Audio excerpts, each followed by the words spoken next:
Este é o podcast da Arquidiocese de Porto Alegre. Eu sou o jornalista Marcos Cobolt. Neste espaço trazemos entrevistas, reflexões, meditações sobre a nossa fé. No próximo domingo, dia 22 de janeiro, marca os 10 anos da Páscoa definitiva do seminarista Douglas Sortica Rodrigues.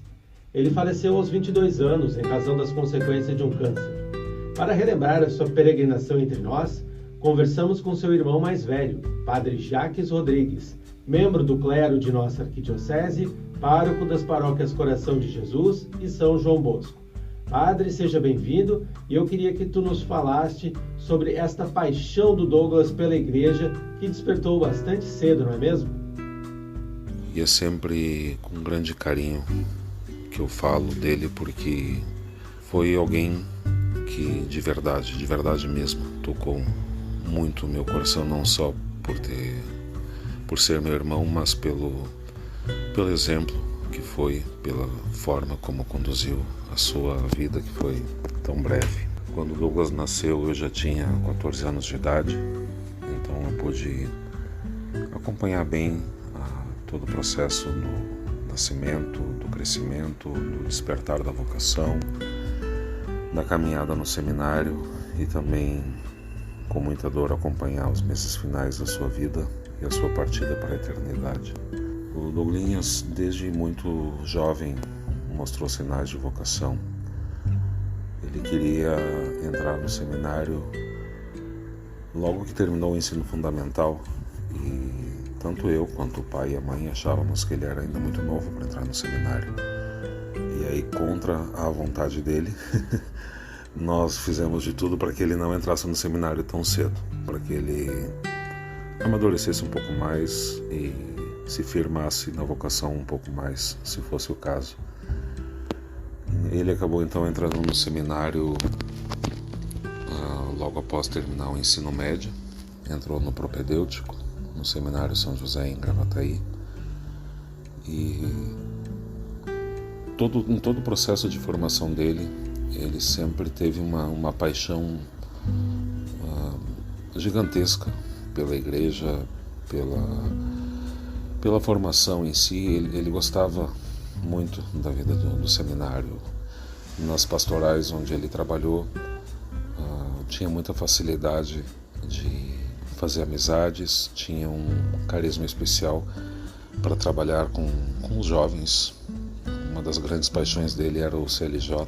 No ano de 2012, Padre Jacques retornou ao Brasil após um período de estudos em Roma, onde fez mestrado em filosofia.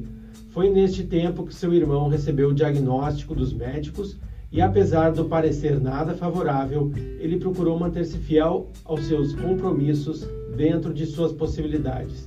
É esta lembrança, não é mesmo, Padre?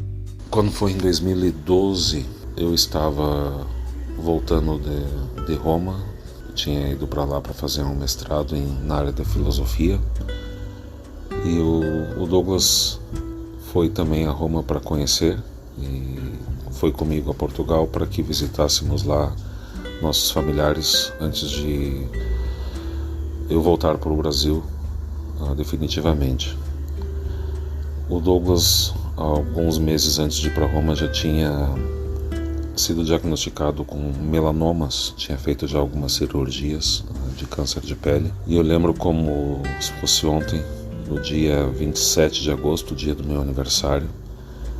Eu recém tinha voltado de Roma, trabalhava como vigário paroquial na paróquia Nossa Senhora Auxiliadora, quando a mãe me liga chorando, e ela não conseguia falar, então passou o telefone para o médico, e o médico falou do diagnóstico do câncer que o Douglas tinha no peritônio, e não tinha quimioterapia que pudesse ser feita, nem cirurgia que pudesse amenizar a situação. Então o médico naquela ocasião deu um prognóstico de vida de 6 meses. Se iniciou ali um processo muito doloroso de acompanhamento nos meses finais da vida do Douglas. Ele precisou pedir licença nos estudos do seminário, ficou com os meus pais, que na época moravam em Guaíba. Eu lembro até Eu lembro muito bem de como até o fim ele procurou, mesmo dentro das limitações que a doença foi causando cada vez mais, fazer vídeos para palestras do CLJ, que ele tinha sido convidado outrora para ir presencialmente e a doença impediu que ele fosse, de como, apesar da dor, apesar do cansaço, apesar das limitações, ele se esmerava para fazer bem feito. E o Padre Jacques nos conta agora que o testemunho de vida do seminarista Douglas faz com que muitas pessoas rezem pedindo a sua intercessão. Ele está sepultado no cemitério de Guaíba e o túmulo dele até hoje é um lugar de peregrinação. Sempre que vou lá rezar por ele, e eu vejo assim que muitas pessoas têm passado por lá porque sempre tem flores, e a mãe já algumas vezes encontrou lá cartas e placas de agradecimento por graças alcançadas, pessoas que atribuem graças que alcançaram a intercessão do Douglas. Nesses dias, conversando com Dom Dadeus Grins, por quem o Douglas tinha um carinho muito especial e que acompanhou muito de perto os meses finais, as semanas finais de modo particular do Douglas. Dom Dadeus me dizia que foi um exemplo, o Douglas foi um exemplo para a juventude e também para os seminaristas. Na época do falecimento dele, nos meses anteriores, um grupo bastante expressivo de padres pediu ao bispo que ordenasse o Douglas de modo extraordinário, porque ele ainda não tinha terminado toda a formação da teologia, porque o grande sonho do Douglas era celebrar pelo menos uma missa. E Dom Dadeus, na época, disse que não, porque queria o Douglas como um exemplo, um modelo para a juventude e para os seminaristas. E assim foi.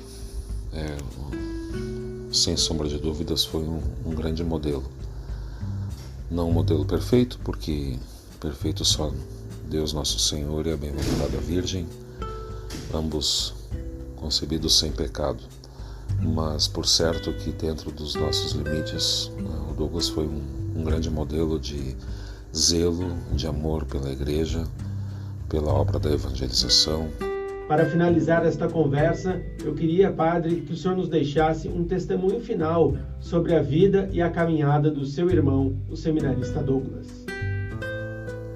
Era bom estar com o Douglas, era bom ouvi-lo,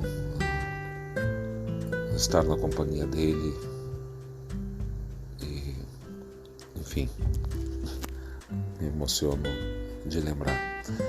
De qualquer modo, eu louvo e bendigo a Deus pela existência dele, pela breve passagem dele neste mundo. Foi uma peregrinação de 22 anos apenas, mas que marcou muitas pessoas, todos pelo menos os que ele conheceu e os que o conheceram. Peço que rezem por ele e ofereçam em seu favor muitas missas em sufrágio pela sua alma. Eu vou rezar a missa em sufrágio pela alma dele no sábado, dia 21, na paróquia Nossa Senhora Medianeira, às 19 horas, em Eldorado do Sul. No dia 22, que é o dia do falecimento dele, serão celebradas 2 missas na Coração de Jesus, às 10h30 da manhã e às 18h30, que serão celebradas pelo padre Sérgio Endler, que também foi um grande amigo do Douglas, do meu irmão. Marcos, obrigado pela oportunidade de poder falar aqui do Douglinhas e trazer presente esse exemplo que foi para mim, para minha família, para muitas pessoas, esse exemplo de zelo e de amor a Cristo e à Igreja. Eu deixo a todos a minha bênção. Em nome do Pai e do